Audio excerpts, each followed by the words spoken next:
I was a 10-year-old kid living in a glamorous town called Hollywood, Birmingham. And, you know, I've heard all the stories so far, and you all talk about suburbs. Well, it's true.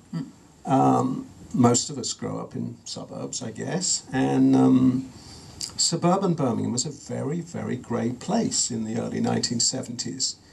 And one of the things I looked forward to every week was Top of the Pops. And it was a show that, it was strange because you'd end up watching these fabulous artists, but you'd also see some grandma playing a piano. Yeah. And or the Wombles or something. Yeah, and the Wombles. It would all be on the same show, but somehow everybody watched it. And it still had an effect on our culture. Yeah.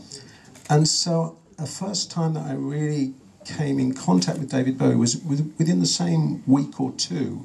I saw a show called Lift Off with Aisha after I got back from school, and he played a song called Starman. And then I saw Top of the Pops with that performance that is now lauded and identified by many. And it was extraordinary because it really changed culture.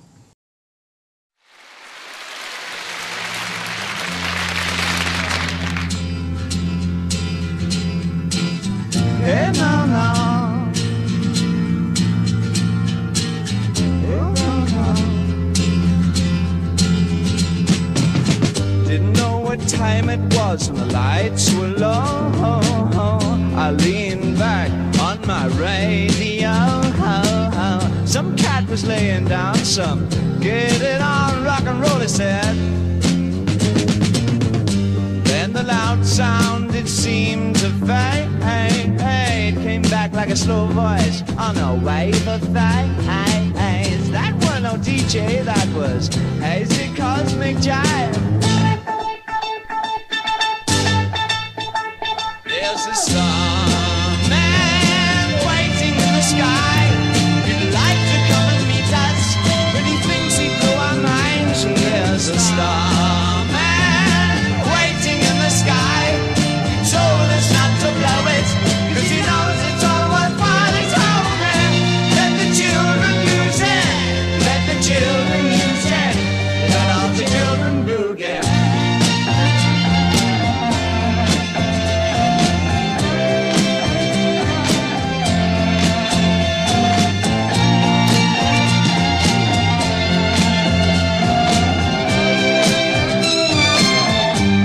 To phone someone, so I picked on you. Hey, that's far out, so you heard him too. Switch on the TV, we may pick him up on channel 2. Look out your window, I can see his light. We can sparkle, he may land tonight. Don't tell your papa, he'll get us locked up in fright.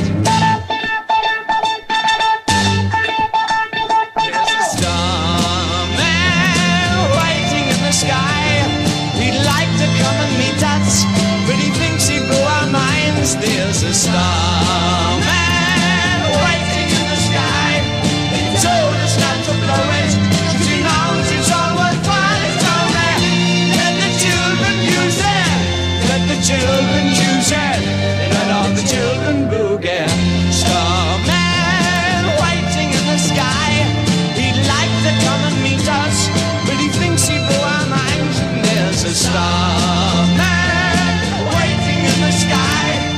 Told us not to play.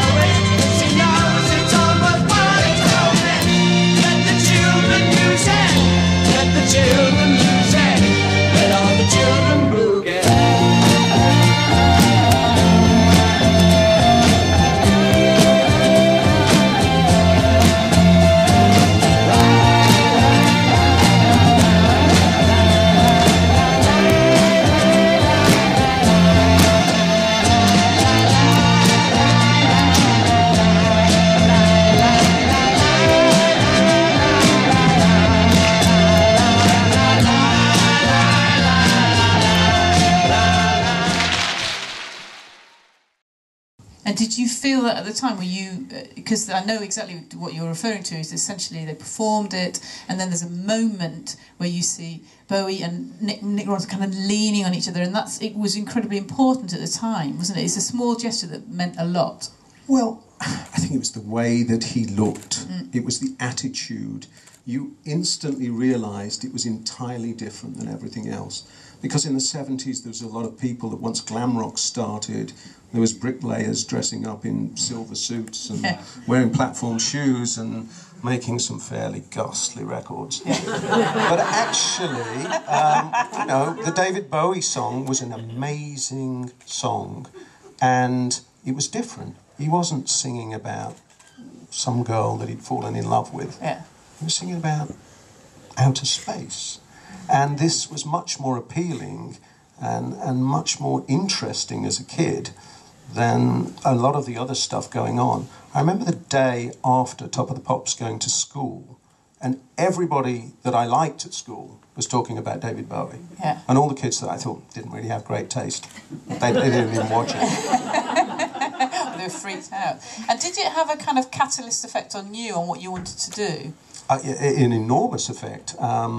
I think one could almost call it an epiphany, seeing it, because it changed everything in my life at that point. I was very, very young, I was 10, and I looked at it and I thought, I want to be in that world. I want to be like that. And of course, you know, Mum and Dad say, oh, that's nice, darling.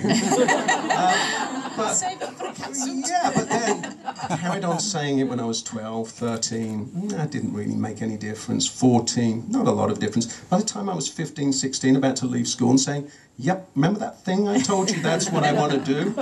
At that point, you know, they had to start listening a little bit. I think they hoped it would go away, but actually that was all because of David Bowie. And you, out of all of us, I know that Graham had a small encounter with David Bowie, but you are put as somebody who has met David Bowie. Do you want to explain? You probably met him loads of times. Yeah, I was lucky enough to know him quite well for a lot of years. It was very surreal first time I met him, because one minute he was a poster on my wall, and I was a big fan and had been to the concerts and owned every single record.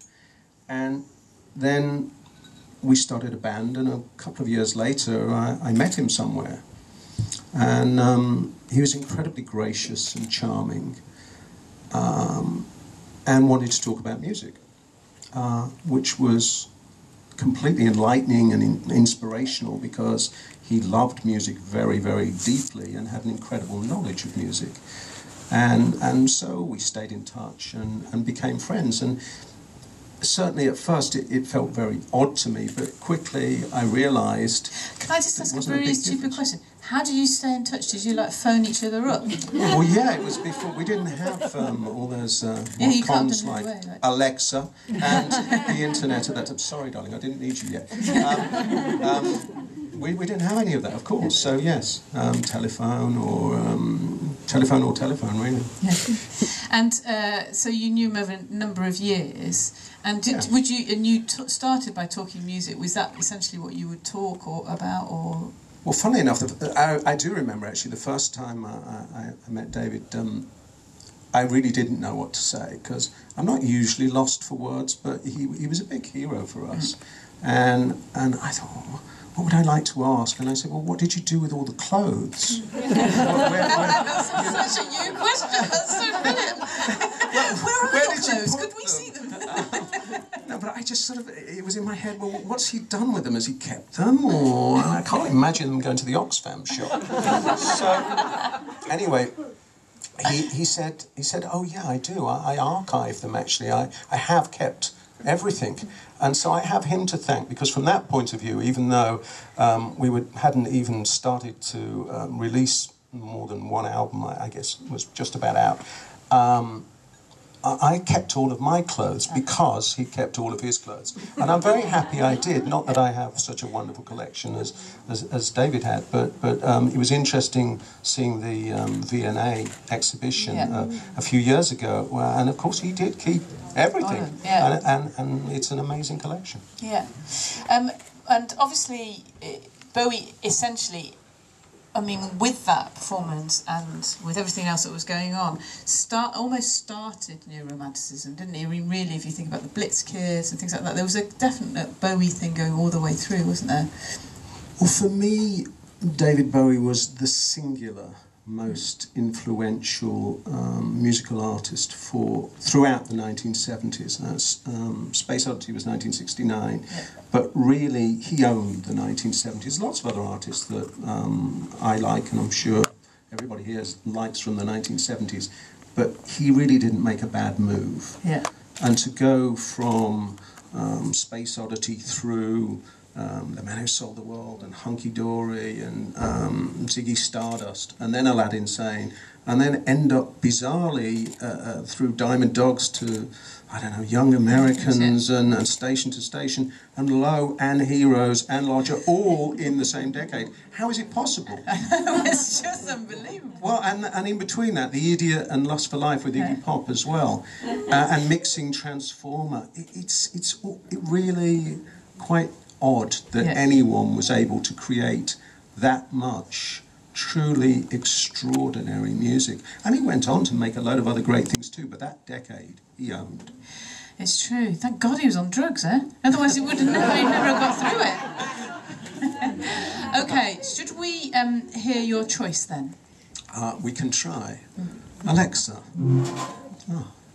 could you please play Starman by David Bowie? Starman Remastered by David Bowie. Playing on loud.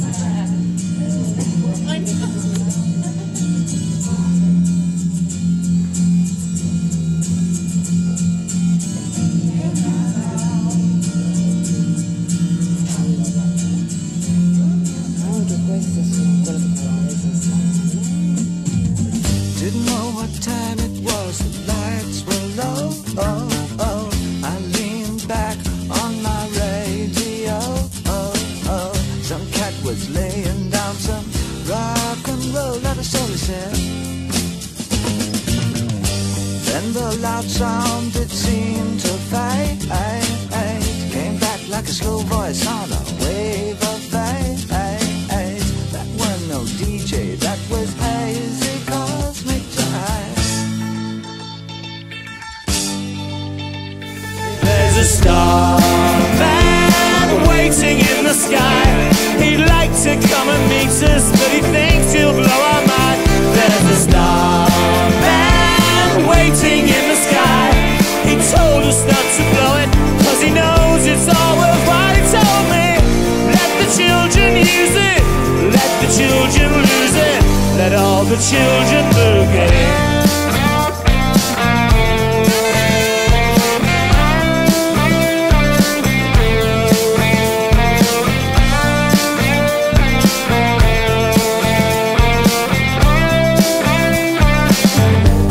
To phone someone, so I picked on you. Hey, that's far out, so you saw him too. Switch on your TV, we may pick him up on channel 2. Look out your window, you can see his light. If we can spot who we may land tonight. Don't tell your papa or he'll get us locked up in fright. There's a starman waiting in the sky. He'd like to come and meet us, but he thinks he'll blow our mind. There's a starman waiting in the sky. He told us not to blow it, cause he knows it's all worthwhile. He told me, let the children use it, let the children lose it, let all the children boogie.